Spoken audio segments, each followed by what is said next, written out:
이 시간 하나님께서 주시는 말씀은 로마서 2장 17절에서 29절입니다. 저희 다 같이 하나님의 말씀을 경외하는 마음으로 함께 다 같이 일어서서요. 로마서 2장 17절부터 개역개정으로 제가 봉독하겠습니다.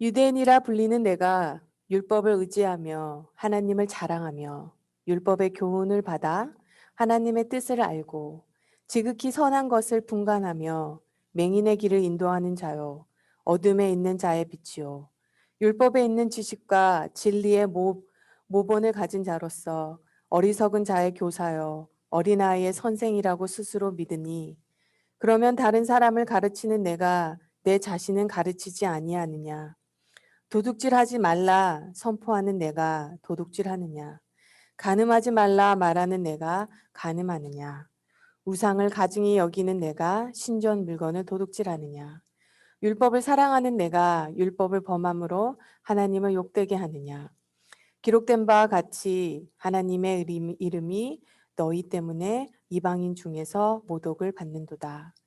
내가 율법을 행하면 할례가 유익하나 만일 율법을 범하면 내 할례는 무할례가 되느니라. 그런즉 무할례가 율법의 규례를 지키면 그 무할례를 할례와 같이 여길 것이 아니냐. 또한 본래 무할례가 율법을 온전히 지키면 율법 조문과 할례를 가지고 율법을 범하는 너를 정죄하지 아니하겠느냐. 무릇 표면적 유대인이 아니요 표면적 육신의 할례가 아니니라. 오직 이면적 유대인이 유대인이며 할례는 마음에 할지니 영에 있고 율법 조문에 있지 아니한 것이라. 그 칭찬이 사람에게서가 아니요 다만 하나님에게서라. 푸른 마르고 꽃은 시드나 하나님의 말씀은 영원히 서리라. 앉으셔도 됩니다. 우리 함께 기도드리겠습니다. 성령님, 이 시간에 기도드립니다. 아버지의 밝은 빛으로 우리 마음 구석구석을 비춰주옵소서. 사람이 우리의 죄를 들춰냈을 때는 우리는 기분이 상하고 자존심이 상합니다. 화가 납니다.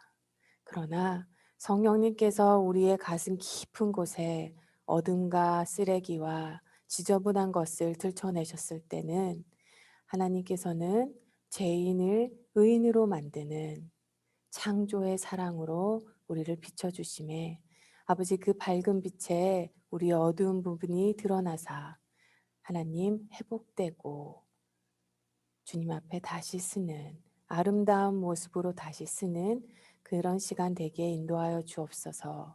성령님 운행하여 주옵소서. 본문에 충실하게 하여 주옵소서. 예수님의 이름으로 기도합니다. 아멘.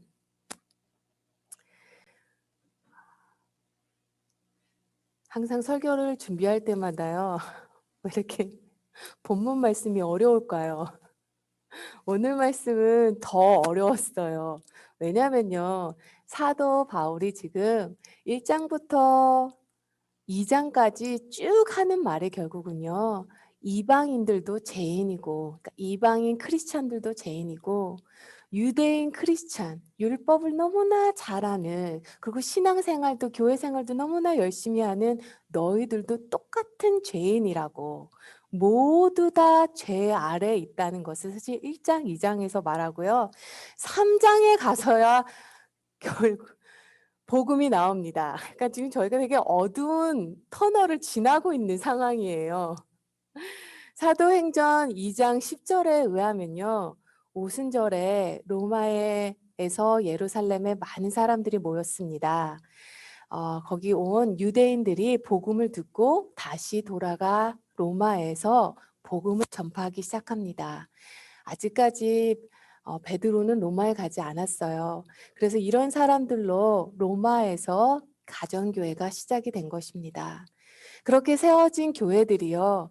AD 49년에 글라우디오 황제가요. 크리스천들이 나라를 어지럽힐 것 같은 거예요. 그런데 문제는 누가 크리스천 유대인인지 누가 그냥 유대인인지 로마 사람들은 알 수가 없었어요. 그래서 모든 유대인들은 다 떠나라고 합니다. 로마에서. 역사적 기록이 있거든요. 49년에 클라디오 황제가 칙령을 내리고 모든 유대인들은 로마를 떠나게 됩니다. 그 부분이 있어서 고린도 후서에서도 나오는데요.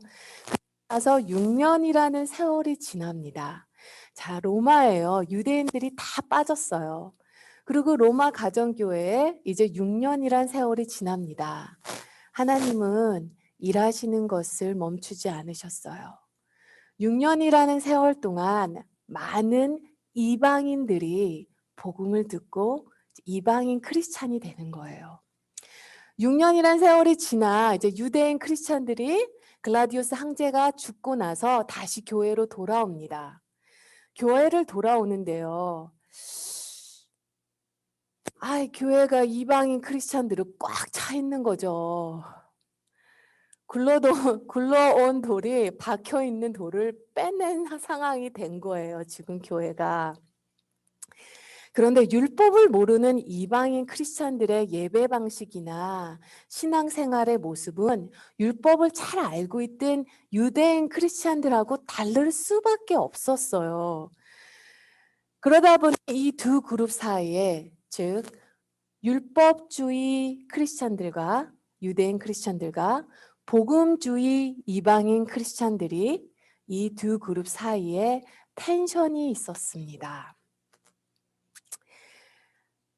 돌아온 유대인들은요, 자신들이 전에 있던 그 교회에서 자신의 입지를 다시 찾고 싶었던 것도 있고요.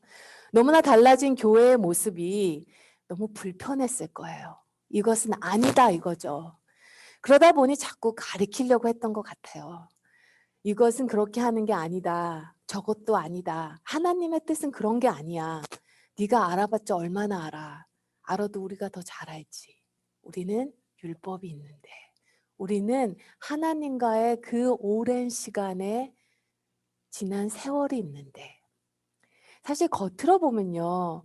율법주의 크리스천들이나 복음주의 크리스천들이나 겉으로 보면 별 다를 것은 없어요. 목숨을 걸고 믿음을 지키는 사람들인데 얼마나 열심과 충성했겠어요. 하나님의 말씀대로 산다는 것은 겉에서는 비슷해 보였을 거예요. 그러나 이 둘에게는 너무나 큰 차이가 있습니다. 율법주의와 복음주의의 가장 다른 면을 잘 보여주는 데가 누가복음 18장이거든요. 누가복음 18장에 보면요. 바리새파 사람과 세리가 나옵니다.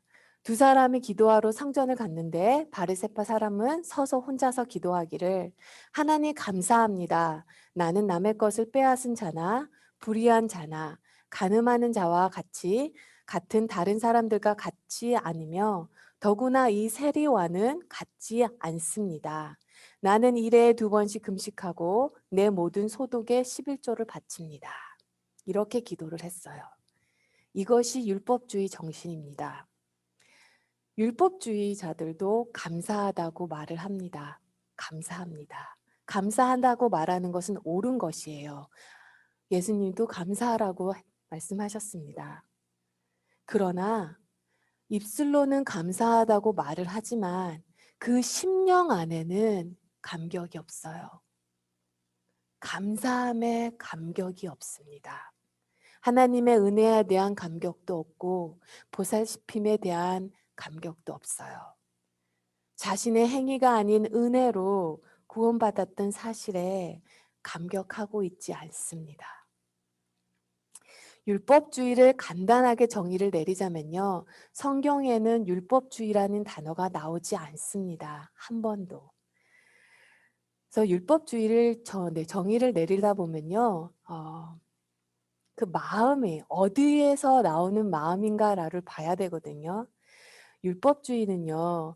예수 그리스도 안에서 하나님의 은혜로 겸손해지고 마음이 상하고 감격하고 만족하지 못하는 데서 나오는 정신과 삶의 태도입니다. 이런 마음에서 나오는 온갖 삶의 태도가 있죠. 말씀을 준비하는데 너무 힘들었어요. 왜냐하면 하나하나가 가시방석 같더라고요, 저에게는. 이런 만족하지 못하는 마음, 감사하지 못하는 마음, 심령이 가난하지 못한 자의 마음에서 나오는 태도는요, 교만, 디맨딩, 자꾸 요구합니다. 긍휼, 동정심 없어요. 분친절하고 조급해합니다. 율법주의자들의 특징은요, 미안하다는 말을 못해요. 저희 각자 가정에도 혹시 죽었다 깨어나도 미안하다고 말 못하는 사람이 있나요? 평생 살아도 미안하다는 말을 10번도 듣지 못할 저희 할아버지가 그러신 분이셨어요. 정말 평생 물 한 잔도 직접 부엌에 가셔서 드시지 않으셨던 분이셨거든요. 그런데 집안에 그런 사람이 한 명 정도는 있습니다. 그런데 저의 모습을 보면요, 또 세상 끝까지 쫓아가서 미안하단 말을 꼭 받아내려고 해요. 율법주의자들은요, 미안해, 고마워, 이런 말을 못해요. 이런 태도들은요, 결국 하나님의 은혜에 감격하지 못하고 은혜로 심령이 가난해지지 못했기 때문입니다. 기쁨 가운데 은혜로 충만하지 않기 때문이에요. 바로 그 심령에 뿌리를 내린 것이 율법주의자입니다. 간단하게 설명하면요, 율법주의자란 마음은 변하지 않았는데 신앙생활은 열심히 하는 것입니다. 마음이 변하지 않은 사람이 헌금을 하면요, 헌금이 아까워요. 또는 헌금한 후에 목소리가 커집니다. 그러나 마음이 변한 사람은요, 헌금을 해도 예배를 드려도 찬양을 드려도 마음을 다 드려요. 17절을 표준세번역으로 읽어볼게요. 표준세번역에 이 언어의 뜻을 너무 잘 표현하고 있거든요. 개역개정은 좀 마음이 찔렸는지 조금 순화시켰어요. 표준세번역입니다. 그런데 그대가 유대 사람이라고 자처한다고 합시다. 사도 바울이 이렇게 지금 시니컬하게 얘기하고 있습니다. 이 말씀을 21세기 한국말로 그 뉘앙스를 살펴서 번역을 한다면요, 당신이 그 대단한 유대인입니까? 그렇다면 한번 따져봅시다. 이런 의미예요. 이것은 마치 누군가가 크리스찬들에게 당신이 그 잘난 크리스찬입니까? 그렇다면 한번 따져봅시다. 라는 식의 빈정거리는 말이에요. 그러면서 사도 바울이 하는 말이요, 17절, 18절을 보면요, 유대인 크리스천들은 스스로 믿기를 율법을 의지하여 하나님을 자랑하며 율법의 교훈을 받아 하나님의 뜻을 알고 지극히 선한 것을 분간하며 맹인의 길을 인도하는 자여, 어둠에 있는 자의 빛이요 어리석은 자의 교사여, 어린아이의 선생이라고. 결국은요, 스스로 철석같이 믿기를요, 율법을 하나님으로 받았기 때문에 나와 하나님은 특별한 사이라는 것입니다. 말씀을 잘 알기 때문에 하나님의 뜻을 잘 분간한다는 것입니다. 무엇이 선한 일인지 잘 알고 자기가 답을 가지고 있다고 합니다. 그러니 자기네들이 하라는 대로 하라는 거예요. 자신들의 교회에 한 일, 컨트리뷰트 한 것이 많다는 것입니다. 자기가 성도들 가운데 가장 수준이 높고 특별히 선하고 경험도 많고 많이 안다는 거예요. 그러다 보니 교회 안에 문제에 있어 사람들이 자신을 존경하길 원하고 자신에게 자신을 따라주기를 원하는 거죠. 그런데 그런 그들에게 사도 바울이 도전적인 질문을 합니다. 21절 말씀. 그렇게 하나님의 율법을 잘 알면서 당신들은 도둑질하고 간음하고 신전의 물건을 훔치고 스스로 율법을 어겨 하나님을 욕되게 말하다니 말이 됩니까? 한마디로 말해 위선자라는 거예요. 너희들은 위선자라고. 어느 한 사람이 이 많은 죄를 다 저질렀다고 생각하진 않아요. 그러나 그 컨그리게이션, 그 교회 안에 이런 죄들이 일어나고 있다는 거죠. 주일날 하루 교회에서는 신실해 보이기는 하나 나머지 6일 동안 가정에서, 직장에서, 삶의 현장에서 꽝이라는 것입니다. 주일날 교회에서는 순교도 할 것 같은데 가정으로 돌아가면 다른 사람들을 순교시켜 버리는 거예요. 유대인들은요, 우상 숭배를 되게 큰 죄로 여깁니다. 그래서 눈에 보이는 우상에게는 절대 절하지 않아요. 그래서 자신들은 우상을 숭배하지 않는다고 말합니다. 그러나 사도 바울은요, 그들의 마음을 지적하고 있어요. 우상 숭배를 하는 마음의 뿌리는 결국은요, 복을 받고 싶은 마음이에요. 저희가 구약에서도 봤듯이 자기의 장자를 불 속에 던져버리거든요. 그렇게 우상 숭배를 합니다. 그 마음의 뿌리는 뭐냐면요. 내가 내 장자를 드릴 테니 나머지의 아이들은 좀 풍성하게 잘 살게 하소서. 내가 이렇게 드리오니 잘 풀리게 하소서. 그래서 왕들이 전쟁을 할 때 자기의 장자를 불 속에 던지고 전쟁터로 가요. 편하게 부하게 잘 살고 싶은 마음. 유대인들은 비록 눈에 보이는 우상에게는 절하지 않지만 그들의 마음속은 우상 숭배들과 똑같다는 것입니다. 우리 크리스찬들도 별 다를 게 없는 것 같아요. 권력욕, 소유욕, 명예욕, 지배욕, 쾌락을 사랑하는 마음이 가득합니다. 마음으로 그들도 우상 숭배라는 거예요. 제가 아이를 낳고 살다 보니까요. 사람은 누구나 힘을 남용할 수 있다는 것을 알았습니다. 결혼을 하기 전에는 정말 참 괜찮은 사람인 줄 알았어요. 근데 아이를 낳고 자라다 보니까요. 그 말 뜻을 알겠더라고요. 사람은 누구나 그 손에 아무리 작은 힘이라도 주어진다면 그 힘을 충분히 남용할 수 있는 본성을 가지고 있다. 그래서 부모는 아무리 약한 부모라도요. 어린 자녀에게 그 힘을 행사합니다. 강한 자는 약한 자를, 배운 자는 배우지 못한 자를.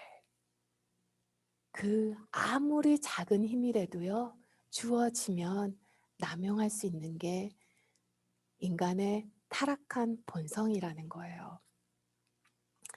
스스로 정직하다고 하면서 텍스 보고에 몇 개 빠뜨리고 지금은 온라인 쇼핑에 텍스를 딱딱딱딱 붙이잖아요. 근데 온라인 쇼핑이 처음 시작됐을 때 기억나시나요? 15년 전에 그때 아마존 그때는 세금이 붙지 않았습니다. 그러면 텍스 보고할 때 세금을 내가 온라인 쇼핑한 걸 하나하나 다 찾아서 그 세금을 붙여야 됐어요. 텍스 보고에 몇 개 빼뜨리고 스스로 소박하다고 생각하는데요. 아이들의 옷장을 들여다보니 아무리 미국 물가가 싸다고 하나 브랜드 옷은 있는 건 마찬가지더라고요. 말씀을 준비하는 제가 제일 힘들었어요. 교회 물건을 자신의 집에서 개인적으로 가장 잘 쓰는 사람이 누굴까요? 목회자죠.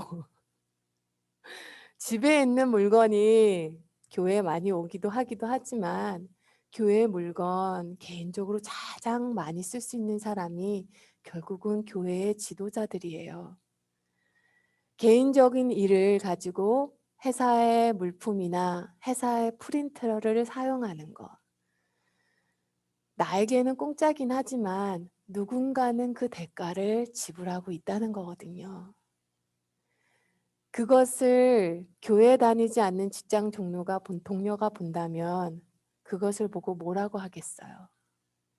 24절 말씀입니다. 하나님의 이름이 너희 때문에 이방인 중에서 모독을 받는도다. 하나님을 믿지 않는 사람들 때문에 하나님이 모독을 받지 않습니다. 하나님을 믿는다는 사람들 때문에 하나님이 모독을 받습니다. 저희 청년부 때 가장 핫한 이슈가 뭐였냐면요. 성경 공부할 때, 자, 우리가 워드 파일 이런 거 있잖아요. 워드 같은 거, 이런 거 불법 다운로드로 사용할 수 있냐.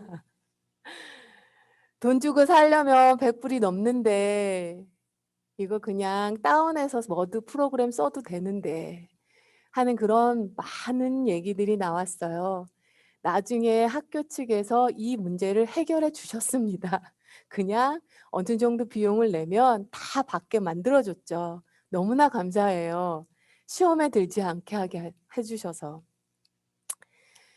한국기독교연구소에서요, 2008년에 전화 설문조사를 했습니다. 이 조사 결과 한국교회를 신뢰한다는 응답자는요, 18%가 나왔습니다. 불과한 18%에 불과한 반면 불신한다는 비중은 48%가 나왔어요.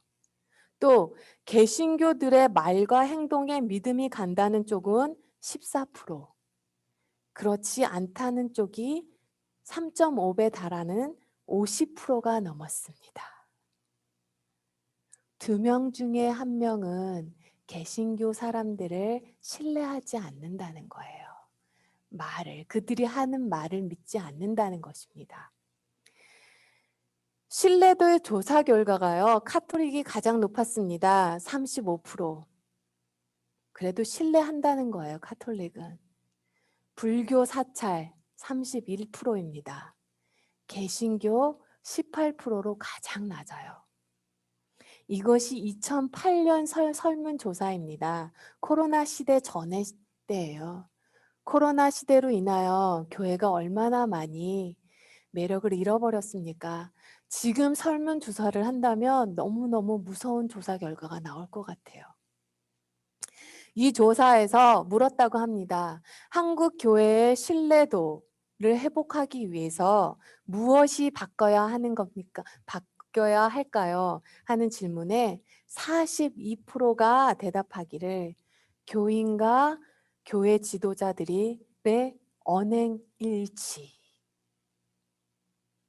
성도들의 그리고 목회자들의 이 말과 행동이 다르다는 거예요. 우리가 참 갈 길이 멀어요.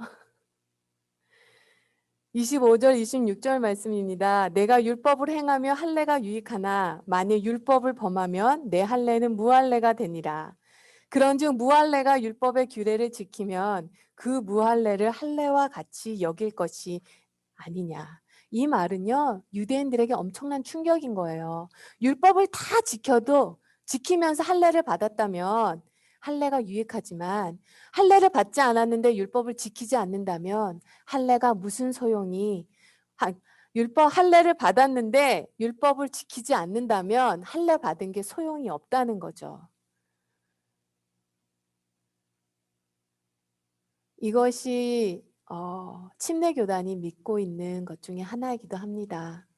저는 여기에 코멘트를 못할 것 같아요. 할례를 받지 않은 사람이 하나님의 율법을 잘 지키면서 그 사람이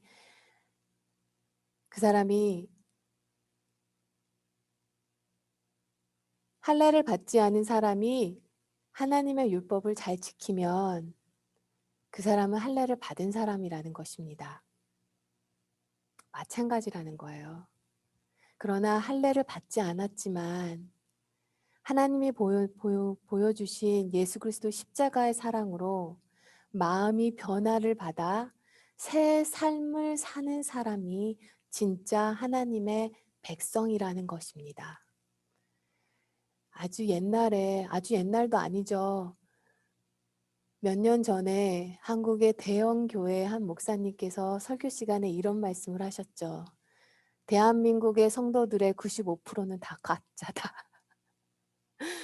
다 가짜다. 저도 그 말 듣고 충격이 너무 심했거든요. 말을 굳이 저렇게 무섭게 하실 필요가.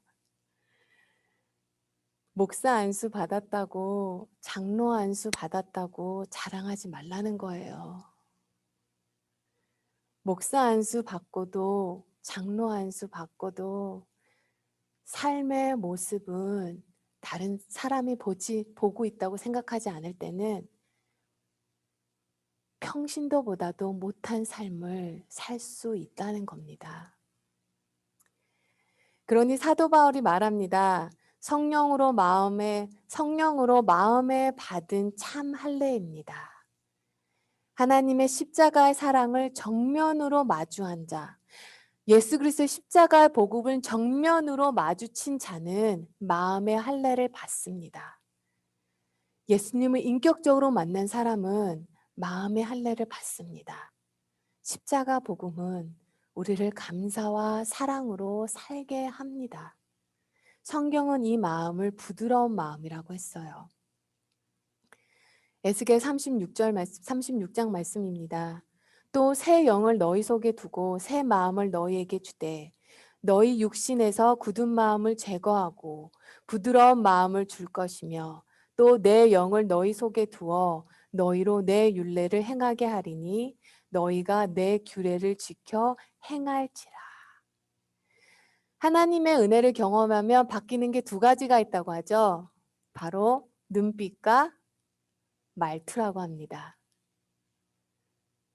눈빛과 말투가 변한대요.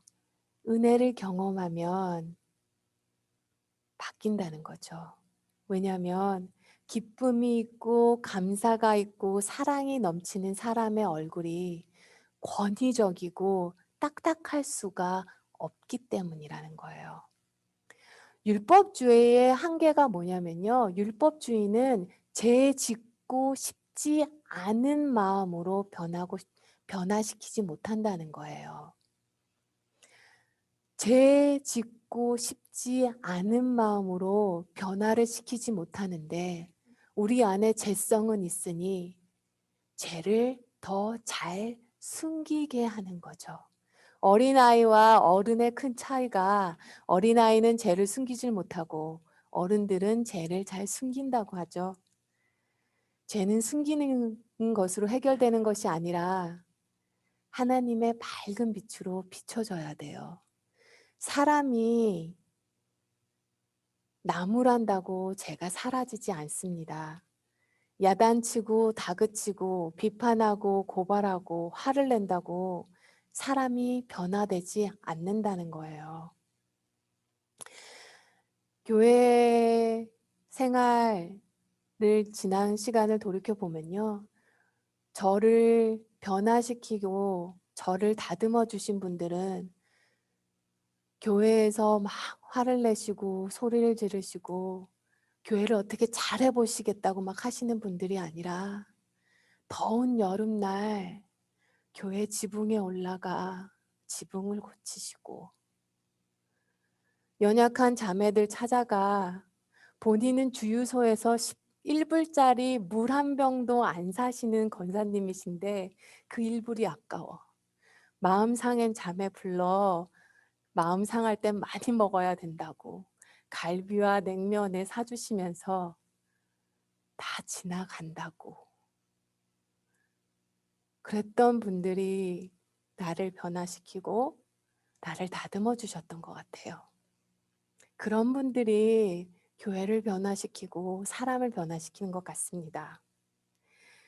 다그치고 야단친다고 비판하고 고발한다고 화낸다고 사람이 변하면요. 창세기 때부터 정죄하라 심판하라 자잘못 따져라 잔소리하라 쉬지 말고 잔소리해라 라고 했을 거예요. 어떤 분들은 사랑하면 버릇이 나빠진다고 말씀하십니다.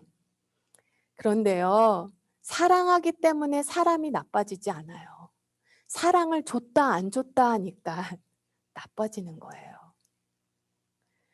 진정한 사랑은 사람을 변화시킵니다. 기독교의 사랑은 참 특별한 사랑이에요. 왜냐하면 기독교의 사랑은 죄인을 의인으로 만드는 창조의 사랑이거든요. 그래서 베드로도 사도 바울도 우물가의 여인도 삭개오도 그리고 예수님을 인격적으로 만난 모든 사람들은 변해도 너무 변한다는 거예요. 그것이 마음의 할례라는 것입니다. 제가 대학을 다닐 때 CCC 되게 유명했거든요. 제가 CCC에 그때 당시에 부총장까지 하셨던 것 같아요. 김준건 목사님 혹시 아시나요?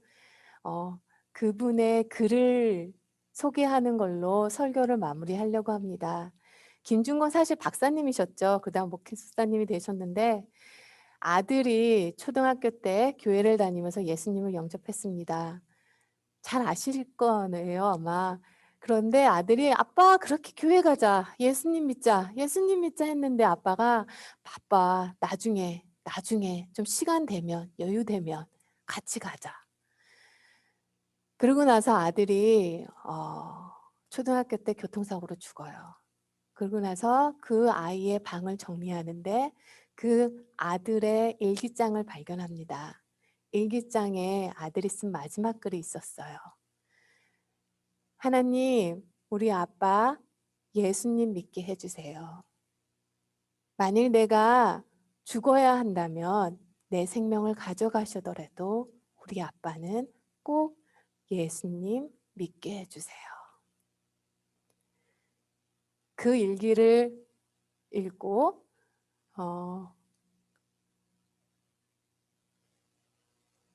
회개를 하고 나이가 많은 자기보다 어린 자기 아들이 더 소중한 것을 알았구나 해서 이제 신앙생활을 하기 시작하겠습니다. 예수님을 영접하고 이분께서 1981년에 예수 칼럼에 나의 순도 100% 진실이라는 제목의 글을 쓰셨어요. 제가 그것을 읽어드릴게요. 나는 내 무의식과 꿈속까지 예수 의식화된 골수 예수장이고 싶다. 나도 성몽이나 식몽, 객궁 같은 것을 꾸기도 하지만 내 많은 꿈속에 예수가 있었고 40일을 금식 기도할 때도 밥 먹는 꿈보다 예수 꿈을 더 많이 꾸었다. 일생에 2번 의식이 죽었다 깨어난 경험이 있는데 그때도 나는 예수 의식 속에서 깨어났으며 나의 언어의 대부분이 예수를 설교했고 내가 쓴 수천 통의 편지와 길 가며 쓰고 밥 먹다 쓰고 자다가 일어나 쓰던 글도 예수이며 내 딸들을 위해 써놓은 한 줄 유서도 예수님을 사랑하라는 것이며 내 묘비명도 예수일 것이다. 내게 흠도 티도 없는 최후의 순수한 진실이 한 것이 있다면 12번 다한 후에라도 더욱 사랑만 하고만 싶은 예수님 뿐이다. 저와 모든 성도님들이 이런 마음을 갖게 되기를 소망합니다. 정말 뼛속까지 내가 부서져서 갈기갈기 부져서도 그 뼛속까지 결국 남는 것은 예수님 한 분이기만을 소망합니다. 사랑하는 성도 여러분, 마음의 변화가 없고 감격이 없고 단지 교회에 와서 예배드리고 열심히 헌금하고 새벽 기도하고 봉사하기만 한다면 그건 모두 종교 생활입니다.